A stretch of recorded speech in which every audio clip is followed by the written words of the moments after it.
जीत रही थी उस वक्त भी राव इंद्रजीत ने ये बात कही थी कि भाई देखिए बीजेपी के लिए हर बार जो अहिरवाल बेल्ट है ये उनको सरकार बनाने का काम करती है। उनके लिए सरकार में जितने विधायकों की ज़रूरत होती है वो यहाँ से जीत कर देते हैं, लेकिन उसके बावजूद भी इस तबके से, इस क्षेत्र से एक बार भी मुख्यमंत्री के नाम पर चर्चा नहीं। मजबूत करने की, एक अलग तरीके की राजनीति करने की शुरुआत राव इंद्रजीत सिंह कर चुके हैं। राव नरबीर सिंह को खुला उन्होंने निमंत्रण दिया है। हरियाणा चंडीगढ़ में पार्टियां ऐसे ही जारी रहेंगी, ये कहना है गुरुग्राम से सांसद और केंद्रीय राज्य मंत्री राव इंद्रजीत सिंह का। क्या राव इंद्रजीत सिंह एक बार फिर से भारतीय जनता पार्टी के समक्ष अपना शक्ति प्रदर्शन दिखाने के लिए फिर से तैयार हो गए हैं? क्या शक्ति प्रदर्शन के आधार पर भारतीय जनता पार्टी को तोड़ने का इरादा बना रहे हैं? राव इंद्रजीत सिंह जहां अपनी बेटी आरती राव के आवास पर 12 विधायकों के साथ डिनर करते हुए देखे जाते हैं और उसके बाद सार्वजनिक रूप से कहते हैं कि राजनीतिक लिहाज से इसे रंग देना बंद कीजिए। ऐसा किसी ने कुछ नहीं कहा है, सिर्फ मीडिया कर्मी ही इसे राजनीतिक रंग दे रहे हैं। लेकिन राव इंद्रजीत के ही बयान खुद ये संकेत दे रहे हैं कि हरियाणा की राजनीति में भारतीय जनता पार्टी के अंदर बड़ी खलबली मच चुकी है। जहां आरती राव सिंह अनिल विज को न्योता देती है, जहां 12 विधायक पहले से ही डिनर में शामिल होते हैं, इसके बाद अनिल विज का राव इंद्रजीत को समर्थन देना, तो वहीं मुख्यमंत्री नायब सिंह सैनी का माहौल को संभालते हुए आरती राव के आवास पर पहुंच जाना, तो अब ये बात सामने आई है कि राव इंद्रजीत सिंह ने यह भी कह दिया है कि बादशाहपुर से विधायक राव नरबीर सिंह आना चाहें तो उनके लिए भी हमारे दरवाजे बंद नहीं है। तो क्या राव नरबीर अब आरती राव के आवास पर जाएंगे या नहीं, ये बड़ा सवाल तो बन जाता है। लेकिन इसके साथ साथ वो भी सवाल बन जाते हैं कि क्या भारतीय जनता पार्टी से अलग होने वाले हैं राव इंद्रजीत सिंह? क्या मुख्यमंत्री कुर्सी को हासिल करने के लिए क्या भारतीय जनता पार्टी को तोड़ना चाहते हैं? और क्या समर्थन सिर्फ जननायक जनता पार्टी का ही नहीं बल्कि कांग्रेस पार्टी का भी मिल रहा है? तो तमाम सवाल राव इंद्रजीत से जुड़े हुए निकल जाते हैं, उनके इर्द गिर्द तमाम सवाल खड़े हो रहे हैं। तमाम सवालों के जवाब खंगालेंगे। न्यूज रूम में मौजूद हैं अमन सर, मेरे साथ मौजूद हैं। क्या लगता है सर कि राव इंद्रजीत सिंह ने फिर से इस बात को दोहरा दिया है कि ये पार्टी आगे भी जारी रहेगी और वो किसी को आने से रोक नहीं रहे हैं, और उन्होंने खुलकर किसी एक को बुलाया भी नहीं है। मुख्यमंत्री को भी नहीं बुलाया गया था, वो भी आरती राव के आवास पर पहुंचे। क्या लगता है कि राव इंद्रजीत सिंह का ऐसा कहना क्या वाकई भारतीय जनता पार्टी पर भारी पड़ सकता है? देखिए, राव इंद्रजीत को लेकर जिस तरह की खबरें इन दिनों मीडिया में लगातार चल रही हैं, उसको देखते हुए कहा जा सकता है कि राव इंद्रजीत की भी नीयत क्या बदलने लग गई। अब तक बीजेपी के साथ वो खामोशी के साथ में चल रहे थे, क्योंकि आप देखिए जब से बीजेपी के अंदर उनकी एंट्री हुई है, बीजेपी ने जीत की हैट्रिक लगा दी है। लेकिन यहाँ पर राव इंद्रजीत को ऐसा लगता है कि भाई उनके आने के बाद बीजेपी के जो दिन हैं वो बेहतर हुए हैं, लेकिन उनको उनका वाजिब हक जो है वो नहीं मिला है। आपको याद होगा कि जब हरियाणा चुनाव बीजेपी जीत रही थी उस वक्त भी राव इंद्रजीत ने ये बात कही थी कि भाई देखिए बीजेपी के लिए हर बार जो अहिरवाल बेल्ट है ये उनको सरकार बनाने का काम करती है। उनके लिए सरकार में जितने विधायकों की ज़रूरत होती है वो यहाँ से जीत कर देते हैं, लेकिन उसके बावजूद भी इस तबके से, इस क्षेत्र से एक बार भी मुख्यमंत्री के नाम पर चर्चा नहीं हुई। यानी कि उनको ऐसा लग रहा था कि अगर बीजेपी तीसरी बार सरकार में आती है तो यहाँ पर राव इंद्रजीत का नाम कहीं ना कहीं सामने आ जाए, क्योंकि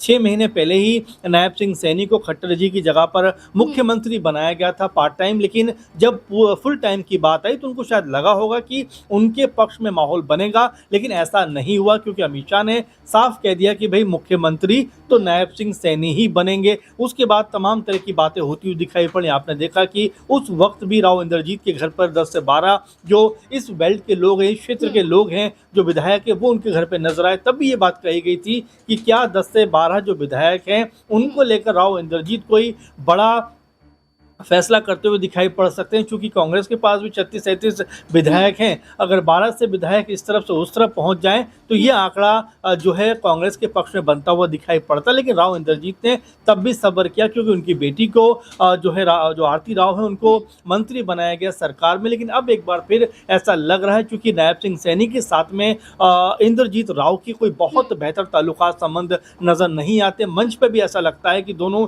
एक जगह बैठे हुए तो हैं, लेकिन जिस तरह की बयानबाजी करते हैं उससे ऐसा लगता है कि दोनों के बीच में कोई भी बेहतर ताल्लुकात या बेहतर संबंध नहीं है। और नाज़मीन, जिस तरह की बातें अब यहाँ पर उखड़ कर सामने आ रही हैं कि राव इंद्रजीत कह सकते हैं बयान देते हुए दिखाई पड़ रहे हैं कि भाई ये सब मीडिया का बनाया गया बतंगड़ है, मैं इसमें कुछ भी कहना नहीं चाहूँगा क्योंकि पार्टी रुकेगी नहीं। अच्छा सर, दुष्यंत चौटाला की पार्टी के जरिए दिग्विजय सिंह चौटाला ने कहा कि आप नेशनल पार्टियों को छोड़िए, आप रीजनल पार्टी के साथ आइए, तभी आपको मुख्यमंत्री बनने का मौका मिल पाएगा। राष्ट्रीय पार्टियां कभी आपको ये मौका नहीं देंगी। तो क्या इस मौके की तलाश में जजपा भी नजर आ रही कि हाथ मिला लें और सरकार में आ जाए? देखिए, जजपा के लिए मुश्किल ये हो गई कि उन्होंने जब बीजेपी से 19-20 में हाथ मिलाया था उस वक्त उनकी पार्टी स्ट्रांग नजर आती थी। आपको याद होगा कि उस समय 10 विधायक जेजेपी के पास थे और लगभग 15% के आसपास वोट शेयर भी उनके पास था। लेकिन जैसे ही 23-24 तक आते आते कह सकते हैं बीजेपी के साथ में उनकी एक अलग होने की खबरें सामने आ जाती हैं और 24 आते आते अलग हो भी जाते हैं और यहाँ से एक अलग राह पर जेजेपी निकल पड़ती है और बीजेपी उनके बिना जो है सरकार चलाने की बात करती है और सरकार चलाई भी 6 महीने। लेकिन जब जेजेपी चुनाव में जाती है तो जेजेपी विधानसभा और कह सकते हैं कि जो लोकसभा के चुनाव थे दोनों चुनावों में बुरी तरह से हारी, जिससे ऐसा लग रहा है कि क्या जेजेपी को भी अब एक मौका चाहिए कि पार्टियों के साथ में मजबूत होकर अपने आप को दोबारा स्टैंड कर सके, क्योंकि जो वोट शेयर है वो भी 1% से कम पे चला गया है। तो ये उनको भी नजर आ रहा है कि अगर यहाँ से चाहे कांग्रेस पार्टी की बात करें, बीजेपी की बात करें, जो बड़े दल हैं वो तो हैं ही, लेकिन अगर छोटे दल को वो साध पाए तो शायद अपनी नैया को पार लगाएंगे। हालांकि आज़ाद के साथ में उन्होंने गठजोड़ जरूर किया था लेकिन उसका भी कोई बहुत बेनिफिट नहीं मिला। तो जेजेपी भी शायद इस सोच में जरूर है कि राव इंद्रजीत जैसे नेता अगर उनके पक्ष में या एक तरीके से एक अलग मोर्चा बनाते हुए दिखाई पड़ते हैं तो कहीं ना कहीं उनको भी संभलने का मौका जरूर मिल जाएगा। बिल्कुल, जननायक जनता पार्टी के जरिए कहना कि अब आप क्षेत्रीय पार्टियों पर विश्वास ज्यादा कीजिए, राष्ट्रीय पार्टियों को छोड़िए। लेकिन राव इंद्रजीत सिंह को समर्थन जहां अनिल विज का मिला, समर्थन रामविलास शर्मा का मिला, समर्थन और अन्य विधायकों का मिला, तो ऐसे में राव नरबीर जो राव इंद्रजीत सिंह के समर्थनों में नहीं गिने जाते, समर्थकों में नहीं गिने जाते हैं, लेकिन राव इंद्रजीत ने राव नरबीर को लेकर भी खुलकर ये कह दिया है कि अगर कोई आना चाहता है तो हम उन्हें रोकेंगे नहीं। तो क्या ऐसे में अब राव नरबीर भी क्या आरती राव के आवास पर जा सकते हैं? ये बड़ा सवाल यहाँ पर बन जाता है। दिनेश, क्या लगता है? राव नरबीर ने जहां खुले तौर पर ये कहा था कि राजनीतिक रंग देने की जरूरत नहीं है, डिनर हुआ इसके बारे में जानकारी नहीं है, लेकिन अब तो राव इंद्रजीत उन्हें एक तरह से न्योता देते हुए नजर आ रहे हैं। क्या लगता है कि समर्थन मिलता हुआ दिखाई देगा? देखिए नाज़मीन, 2024 में जिस वक्त 12 मार्च को जो सरकार का सत्ता का तख्ता पलट हुआ और नायब सिंह सैनी को जो मुख्यमंत्री की जिम्मेदारी दी गई, उससे पहले भाजपा ने एक रैली का आयोजन किया था गुड़गांव में और उस रैली में खट्टर साहब को सीधे तौर पर राव इंद्रजीत सिंह ने कहा था कि भाई खट्टर साहब, तू हाथ बढ़ाता नहीं और मैं चल के तेरे पास आता नहीं। तो सीधे तौर पर मनोहर लाल खट्टर मंच से उठे, उन्होंने राव इंद्रजीत सिंह की तरफ हाथ मिलाने के लिए हाथ बढ़ाया और दोनों राजनेताओं ने एक दूसरे से हाथ मिलाया और उसके बाद ये लगा कि हरियाणा में सब कुछ सामान्य हो गया है। वही परिस्थिति राव नरबीर सिंह के साथ नजर आती है। दोनों को देखा जाए तो व्यक्तिगत रूप से दुश्मनी नहीं है, लेकिन राजनीति का तरीका अलग अलग है। कहीं ना कहीं राव इंद्रजीत सिंह की राजनीतिक विरासत को कहीं ना कहीं अहिरवाल में मजबूती के साथ राव नरबीर अपने खेमे में करना चाहते हैं, क्योंकि राव नरबीर इस बात को भांप चुके हैं कि आगे आने वाले वक्त में राव इंद्रजीत सिंह में ज़्यादा राजनीति नहीं बची है। जबकि राव इंद्रजीत सिंह ये चाहते हैं कि चाहे वो सक्रिय राजनीति में ना रहें, लेकिन उनकी बेटी जो प्रमुख मुख्य धारा की राजनीति में आ चुकी हैं, अब उनका स्थान वो लेते हुए नजर आए। तो ये इस बात की लड़ाई है दोनों के बीच में। और साफ तौर पर रेवाड़ी में जो बयान उन्होंने दिया है राव इंद्रजीत सिंह ने कि यदि राव इंद्रजीत नरबीर सिंह मेरे आवास पर आते हैं, डिनर पार्टी पर भी आते हैं, तो मैं उनका स्वागत करता हूं। तो सीधे तौर पर कहीं ना कहीं दोनों के बीच जो तनातनी का माहौल देखने को मिलता है, उसमें पहल यहाँ पर राव इंद्रजीत सिंह के द्वारा कर दी गई है। और वो खुद भी ये जानते हैं कि राव दान सिंह अब उनके समर्थन में नहीं है, क्योंकि उस दौरान जो है एक अच्छा खासा जनाधार जुटा लेते थे राव इंद्रजीत सिंह। तो अब राव दान सिंह उनके समर्थन में नहीं है। वही राव नरबीर सिंह भी यदि उनसे अलग हो जाएंगे तो फिर कहीं ना कहीं ये कमजोर जो है पक्ष उनका दिखाई देता है। और इस पक्ष को अब मजबूत करने की एक अलग तरीके की राजनीति करने की शुरुआत राव इंद्रजीत सिंह कर चुके हैं।